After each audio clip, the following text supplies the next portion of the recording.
Ang K9 na aso ay ang tawag sa mga alagang asong nakatutok sa pagsisilbi sa mga gawain tulad ng pag-aalaga ng seguridad, paghahanap ng droga, pagsaliksik at pagresponde sa mga krimen at iba pang misyon ng pagsisilbi. Tinawag silang K9 dahil sa kombinasyon ng K na sumasagisag sa canine, ang salitang Ingles para sa aso, at ang numero 9 na maaaring mula sa mga sistemang pagkakakilanlan o kodigo sa mga puwersa ng seguridad. Ang mga kanay na aso ay nagmumula sa iba't ibang lahi, ngunit ang mga pinakakaraniwang uri na ginagamit ay ang Belgian Malinois, German Shepherd, Labrador Retriever, at Dutch Shepherd. Ang mga asong ito ay mayroong mga natatanging kakayahan tulad ng matalim na pang-amoy para sa paghahanap ng droga o mga ebidensya, magandang kakayahan sa pagtutok at pagkakakilanlan ng mga tao, at kakayahan sa pagprotekta at pagtulong sa mga operasyon ng seguridad at pagsisilbi. Yan sa pangkalahatan, ang mga K9 na aso ay mahusay na mga kasangkapang pampulisya, militar at sa iba't ibang mga larangan ng serbisyo pampubliko kung saan kinakailangan ang kanilang espesyalisadong kasanayan. Ang Belgian Malinois ay isang uri ng aso na kinikilala sa kanilang lakas, talino at kakayahan sa iba't ibang gawain tulad ng pag-aalaga ng seguridad, paghahanap at pagsaliksik, at pagtulong sa mga operasyon ng pagsisilbi. Ito ay isa sa mga pinakakaraniwang lahi ng K9 aso na ginagamit sa mga puwersa ng seguridad at militar sa buong mundo. Narito ang ilang katangian ng Belgian Malinois. 1. Talas ng isip. Sila ay matalino at madaling matuto ng mga komplikadong gawain. Dahil dito, sila ay madalas na ginagamit sa pagtuturo at pagsasanay para sa mga K9 unit. 2. Lakas at katibayan. Ang Belgian Malinois ay mayroong malakas na katawan at enerhiya na ginagawang mahusay na mga kasangkapang pampulisya at militar. 3. Pangamoy. Mayroon silang matalim na pangamoy na ginagamit sa paghahanap ng droga, bomba o iba pang mga bagay na may amoy. 4. Pagkakakilanlan ng tao. Mahusay sila sa pagtutok sa mga tao at pagbibigay ng proteksyon sa kanilang mga handler at sa mga operasyon. 5. Katapangan at pagiging maparaan. Sila ay kilala rin sa kanilang katapangan at pagiging handa sa anumang sitwasyon na ginagawang mahusay na kasama sa mga misyon ng pagsisilbi. Ang Belgian Malinois ay isang mahusay na halimbawa ng isang K9 na aso na nakatuon sa pag-aalaga ng seguridad at pagsisilbi sa komunidad at bansa. Ang German Shepherd ay isa sa pinakakilalang uri ng K9 aso, nakilala sa kanilang talino, katapangan at katumpakan. Narito ang ilang katangian ng German Shepherd bilang K9. 1. Talino at pagkatuto. Ang German Shepherd ay kilala sa kanilang mataas na antas ng talino at kakayahan sa pagkatuto. Dahil dito, sila ay madalas na ginagamit sa iba't ibang mga trabaho tulad ng pag-aalaga ng seguridad, pagsaliksik at paghahanap ng droga, at pagsisilbi sa mga puwersa ng seguridad at militar. 2. Katapangan at katumpakan. Sila ay mayroong malakas na instinct sa pagprotekta at pagtulong sa kanilang mga handler at sa mga operasyon kung saan sila ay kasama. Sila rin ay mahusay sa pagtutok at pagtakbo na ginagawang mahalaga ang kanilang papel sa mga misyon ng pagsisilbi. 3. Ipangamoy. Tulad ng iba pang mga K9 aso, ang German Shepherd ay may matalim na pangamoy na ginagamit sa paghahanap ng mga iligal na substansya, pagsaliksik, at pag-amin sa mga kriminal. 4. Disiplina at pagiging handa. Sila ay mahusay na disiplinado at handa sa anumang mga sitwasyon na ginagawang mahusay na kasama sa mga puwersa ng seguridad at militar. Sa pangkalahatan, ang German Shepherd ay isa sa mga pinaka-popular at epektibong lahi ng K9, aso na ginagamit sa buong mundo para sa iba't ibang mga gawain ng seguridad at pagsisilbi.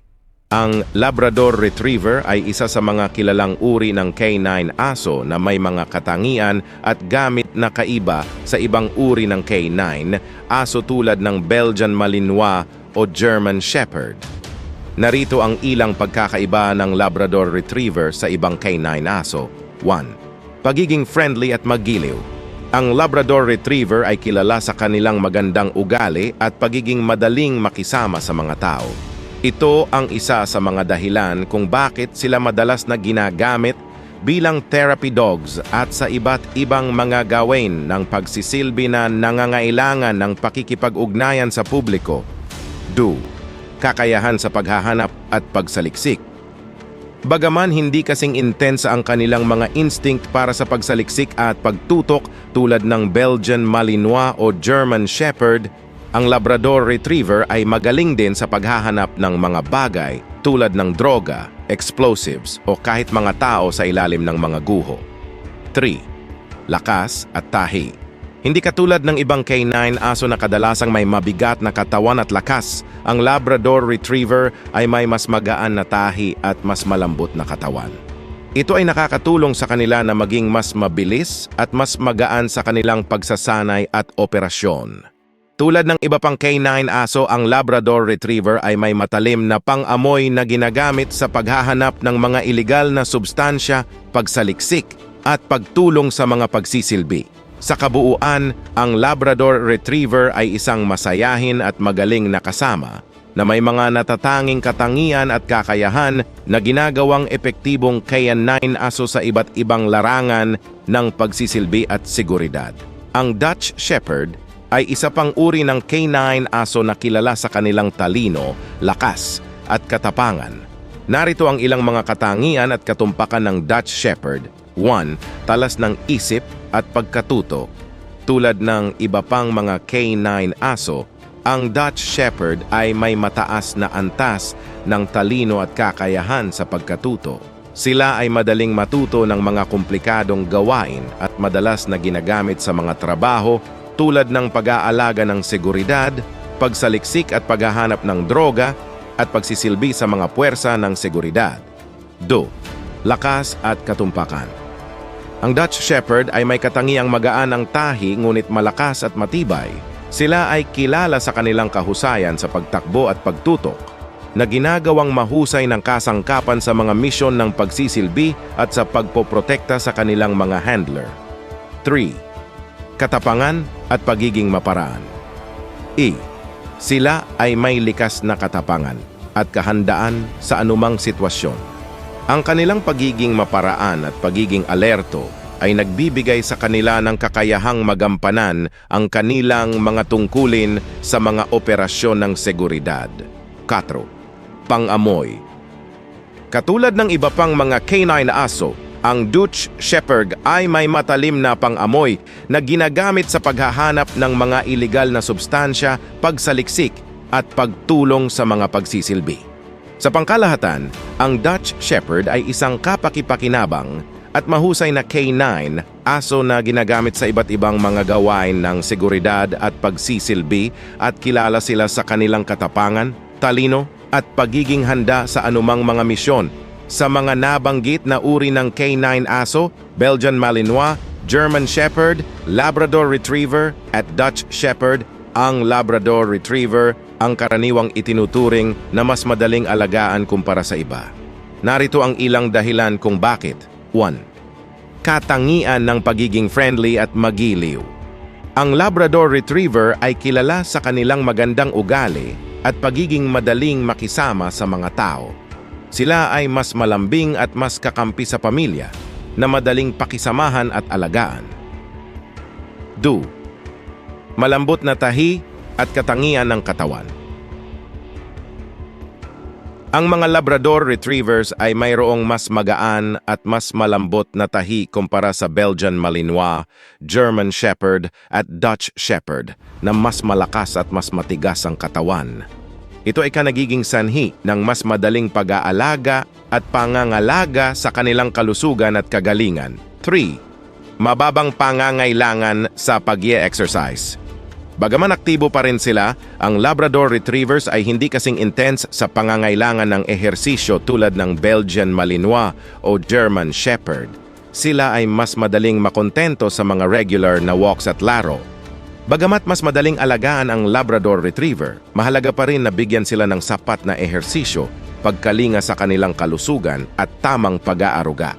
Lahat ng mga canine and aso ay nangangailangan ng angkop na pangangalaga at oras para sa kanilang pisikal at mental na pangangailangan upang maging masigla at epektibo sa kanilang mga tungkulin. Ang tamang edad para isabak sa misyon, ang isang canine aso ay depende sa kanilang pag-aaral at paghahanda. Karaniwang, ang mga canine aso ay sinasanay mula sa edad na 1.5 hanggang 2 taon bago sila isabak sa aktibong misyon. Ang mga aso ay dadaan sa mahabang proseso ng pagsasanay at pagpapakondisyon bago maging handa para sa mga tunay na operasyon ng seguridad o pagsisilbi. Ang prosesong ito ay kinakailangan upang matiyak na ang canine aso ay may sapat na kasanayan, pagtitiwala sa kanilang handler at kahandaan sa mga sitwasyon na maaaring kanilang harapin.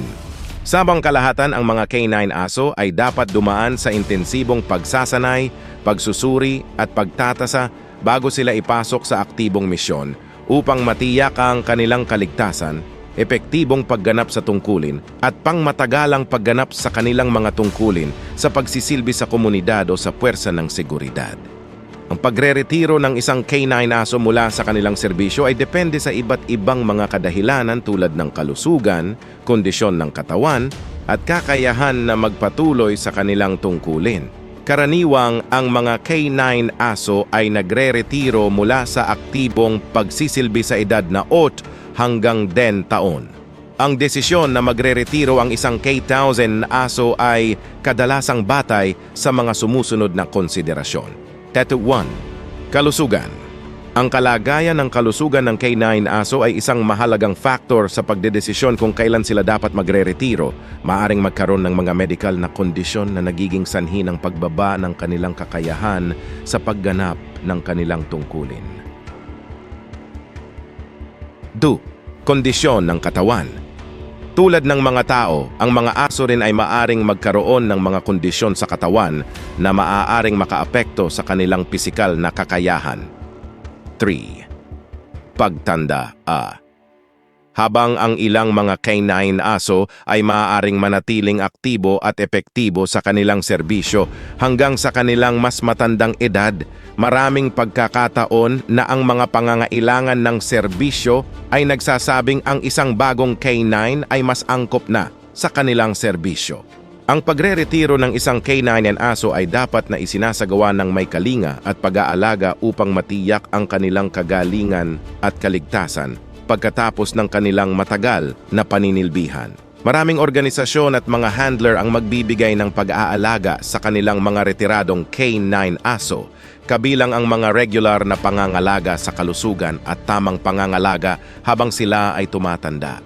Ang halaga ng isang canine aso ay maaaring mag-iba depende sa iba't ibang mga kadahilanan tulad ng uri ng aso, ang kanilang mga kakayahan at pagsasanay, at kung saan sila bibilhin o aakuin.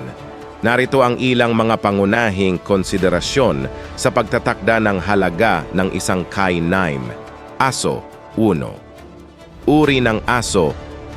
Ang halaga ay maaaring mag-iba batay sa uri ng canine aso. Halimbawa, mas mataas ang karaniwang halaga ng Belgian Malinois o German Shepherd kumpara sa iba pang mga lahi tulad ng Labrador Retriever. 2. Kasanayan at pagsasanay. Ang mga canine aso na mayroong espesyalisadong kakayahan tulad ng paghahanap ng droga, pagtutok sa mga ebidensya, o pagprotekta sa seguridad ay maaaring mas mahal dahil sa kanilang mga espesyalisadong pagsasanay at karanasan. 3. Pinagmulan at serbisyong inaalok.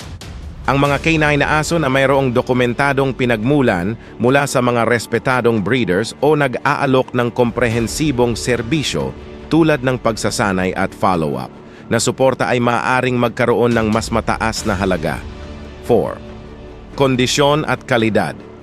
Ang kalusugan at kalidad ng canine aso kasama ang kanilang mga papeles at sertipikasyon ay maaaring makaimpluwensya sa kanilang halaga. Sa pangkalahatan, ang presyo ng isang canine aso ay maaaring simula sa ilang libong dolyar hanggang libu-libong dolyar depende sa mga nabanggit na mga kadahilanan.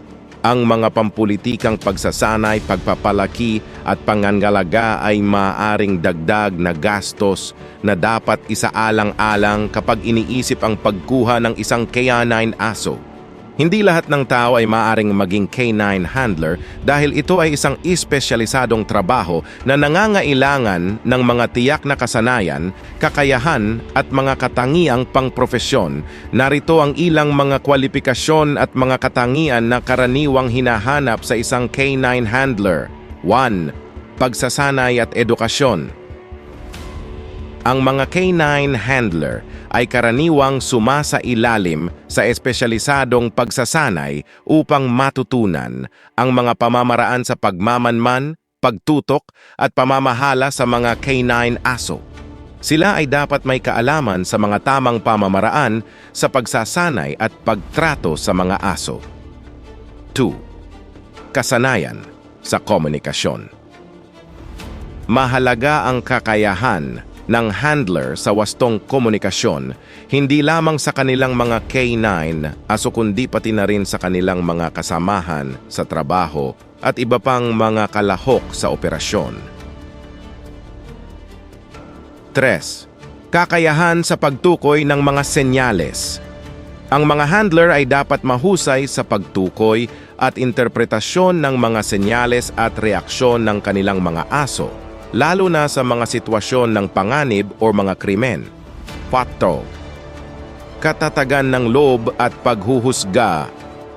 Ang pagiging isang canine handler ay nangangailangan ng katatagan ng loob at mabilis na pagdedesisyon sa mga mapanganib na sitwasyon.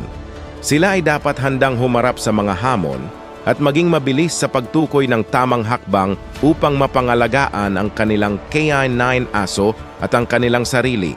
Ang responsibilidad ng isang canine handler ay napakahalaga at mabigat. Sila ang responsable sa kalusugan, kagalingan at pag-aaral ng kanilang canine aso. Ang kanilang trabaho ay hindi lamang limitado sa paggabay at pagpapalaki ng aso, kundi pati na rin sa pagtutok sa mga misyon ng seguridad, pagsasagawa ng pagsusuri at paglutas ng mga krimen. Ang kanilang katatagan at kahandaan sa anumang sitwasyon ay napakahalaga upang matiyak ang tagumpay ng kanilang mga operasyon at ang kaligtasan ng kanilang mga kasamahan sa trabaho at ng kanilang komunidad.